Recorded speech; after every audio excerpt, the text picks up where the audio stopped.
Hello friends, Mark here, Basement Tapes, day 44. Continuing on with story songs, I sung about my grandfather yesterday.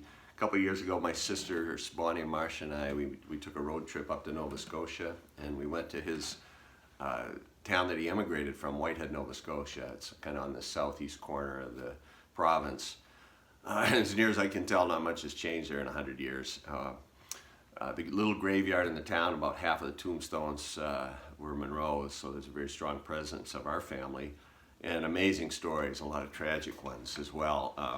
One that captured my imagination was there was a storm, it was called the Blizzard of 1910, and all the men, young and old, most of them were fishermen, and they were all caught out at sea in this blizzard. It was quite a tragic thing.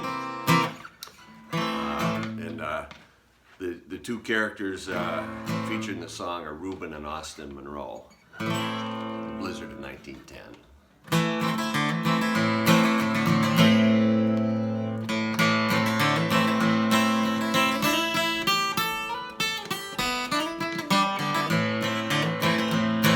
Well, Rueben Munroe was a man of man, lived to farm the sea. He could bring home fruit from the North Atlantic or the shores of the Miramichi.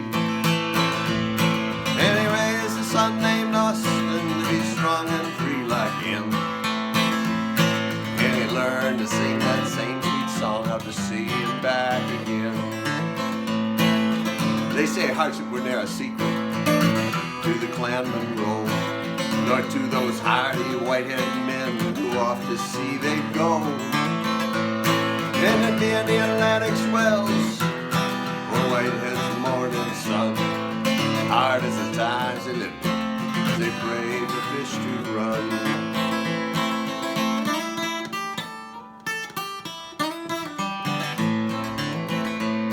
Well, in January sky told no lies, spoke of things to come. You know, it's just the hazards for a white-headed man who sees the work gets done. And the sea demanded full attention as they worked off land that day. No time to think, their lives were full if the storm would have its way. And the storm kicked up with fury, way too much for sail and oar. And those white-headed men and their icy beards could tame that mother horde.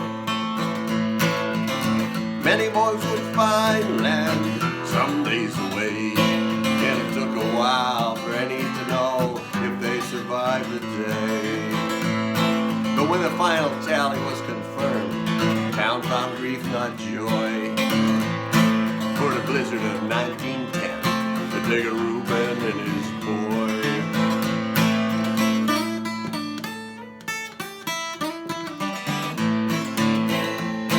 Well, Rueben Munroe was a man of man, lived to farm the sea. He could bring home fruit from the North Atlantic or the shores of the Miramichi. And he raised a son named Austin to be strong and free like him. And he learned to sing that same sweet tune out to sea and back again.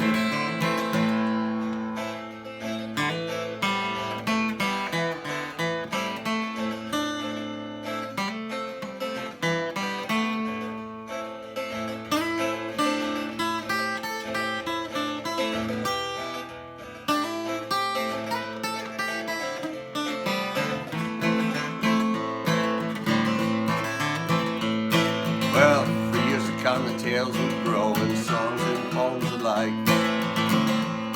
Those white-headed men who rode that storm out 3 days and nights. And now today by the sea, when the night air brings a chill, a creaking stair or a shudder reminds us of them still. Now Rueben and Austin, they live on maritime firesides, where mums and dads tell their children all about their sad demise. And if it's true they come back in storms, only for a visit, and I hope it serves to ease their pain as surely as they lived it.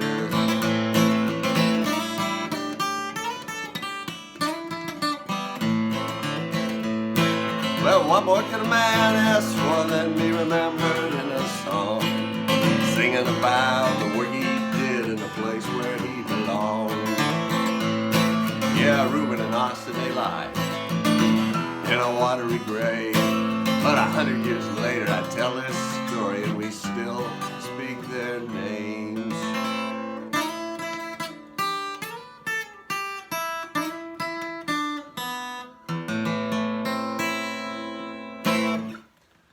The blizzard of 1910.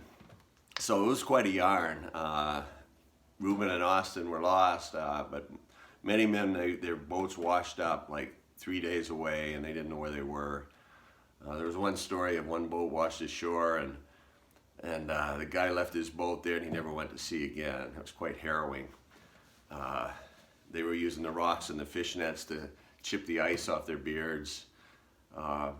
Anyway, Rueben and Austin are in the Maritime Memorial in a little town right near Whitehead, Nova Scotia. And quite a compelling story. Rueben Munroe, the blizzard of 1910. Have a great day, stay safe and healthy, and we'll see you on 45.